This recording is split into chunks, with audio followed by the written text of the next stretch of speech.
شروع اللہ کے نام سے جو بڑا مہربان اور نہایت رحم کرنے والا ہے۔ رانگ کال اور زنا۔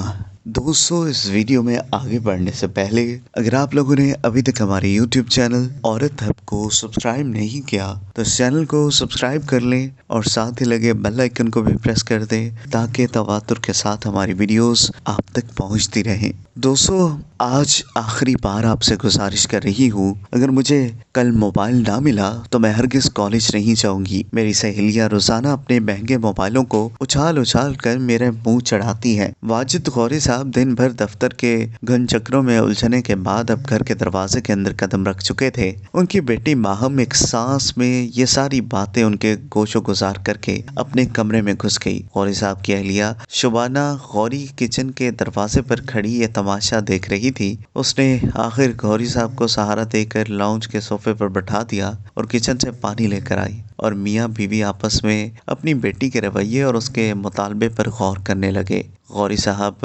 ایک ہی موقف تھا کہ اس وقت ماہم کو موبائل فون رکھنے کی قطعی ضرورت نہیں ہے، اسے پڑھائی پر بھرپور توجہ دینی چاہیے۔ ایک ماں کی حیثیت سے شبانہ غوری اپنے شوہر اور اپنی بیٹی دونوں کی نفسیات سے بخوبی واقف تھی۔ اس کو سمجھ نہیں آ رہی تھی کہ وہ اپنے میاں کو کیا مشورہ دے۔ میاں بیوی نے باہمی مشاورے سے بیٹی کی ضد کے آگے سر تسلیم خم کر دیے۔ وہ رات ماہم کی زندگی کی سب سے حسین اور طویل رات تھی۔ اللہ اللہ کر کے رات گزر گئی۔ اس دن صبح اپنی کرنے بکھیرنے والی سورج غوری صاحب کے خاندان کے لیے ایک خطرناک پیغام لے کر آیا تھا۔ کالج سے واپسی پر ماہم کو اپنا موبائل فون مل چکا تھا۔ وہ موبائل ہاتھ میں لیے خوشی کے عالم میں کلابازیاں کھاتے ہوئے اپنے کمرے میں گھس گئی۔ ساری رات وہ موبائل کے ساتھ کھیلتی رہی اور صبح پھر وہ کالج گئی اور پورا دن اپنا مہنگا موبائل دکھا کر سہیلیوں کا منہ چڑھاتی رہی۔ دن گزرتے گئے اور بات پرانی ہوتی چلی گئی۔ ایک دن وہ کالج سے واپسی پر کالج سے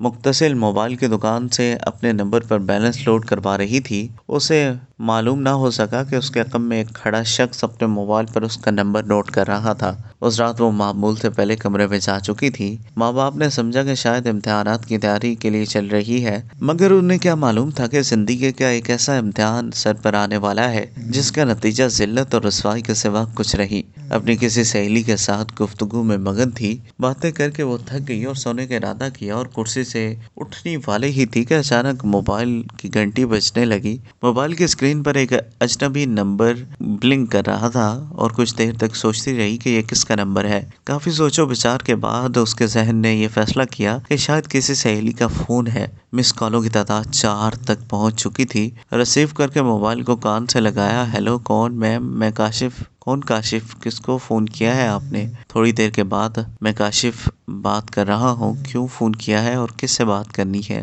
وہ دراصل آپ سے بات کرنی ہے۔ بکواس بند کرو، آئندہ اس نمبر پر کال کرنے کی کوشش کی تو مجھ سے برا کوئی نہیں ہوگا۔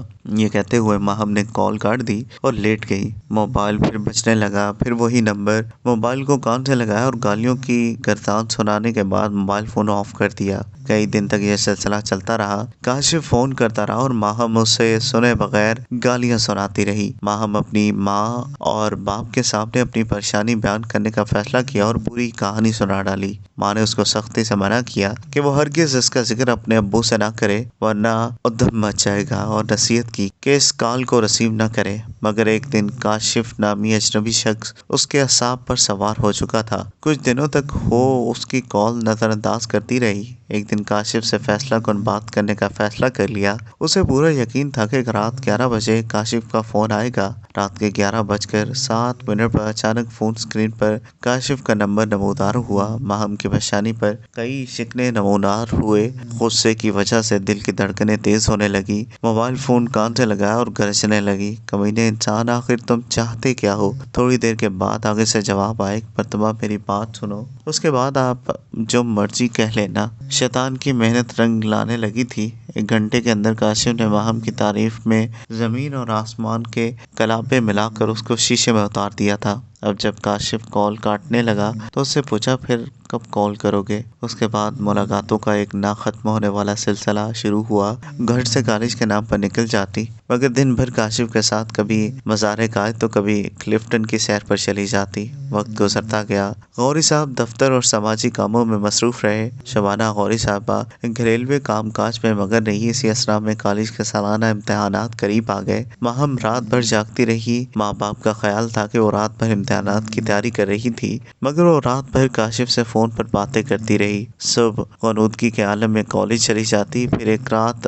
فون پر بات کرتے ہوئے اچانک کاشف نے کہا کہ آج رات کہیں آئس کریم کھانے کیوں نہ چلیں۔ ماہم نے انکار کر دیا۔ کاشف زور کرتا رہا، وہ انکار کرتی رہی۔ بات تلخ تک پہنچ گئی۔ کاشف نے دھمکی دی کہ اگر وہ آج نہ آئی تو اس کے ساتھ تعلق ہمیشہ کے لیے ختم کر دے گا۔ کئی مہینوں کی ملاقاتوں کی وجہ سے وہ اس کی محبت میں پاگل ہو چکی تھی۔ بالآخر اس نے ہار مانتے ہوئے جانے کی حامی بھر لی اور ماں باپ کو خواب غفلت میں پا کر گھر کے دروازے کی طرف چل پڑی۔ گھر کے دروازے سے پرے کاشف ایک خوبصورت کار میں اس کا انتظار کر رہا تھا۔ تھوڑی دیر بعد کار شہر کی ایک مرکزی سڑک پر فراٹے بھرتی رہی۔ ابھی وہ پوچھنے ہی والی تھی کہ ہم کہاں جا رہے ہیں کہ اچانک ایک کار ایک حویلی نما مکان میں داخل ہوئی۔ ماہم کو خوف کا ایک شدید جھٹکا لگا، مگر بہت دیر ہو چکی تھی۔ کاشف کے منصوبے کے مطابق اس کے 5 دوست پہلے سے مکان میں موجود تھے۔ یہ کار بھی انہی میں سے کسی ایک کی تھی۔ 2 دن بعد شہر کے مختلف اخباروں میں یہ خبر غوری صاحب کی عزت سر بازار نیلام کرنے کے لیے کافی تھی۔ معروف سماجی کارکن واجد غوری کی اکلوتی بیٹی کو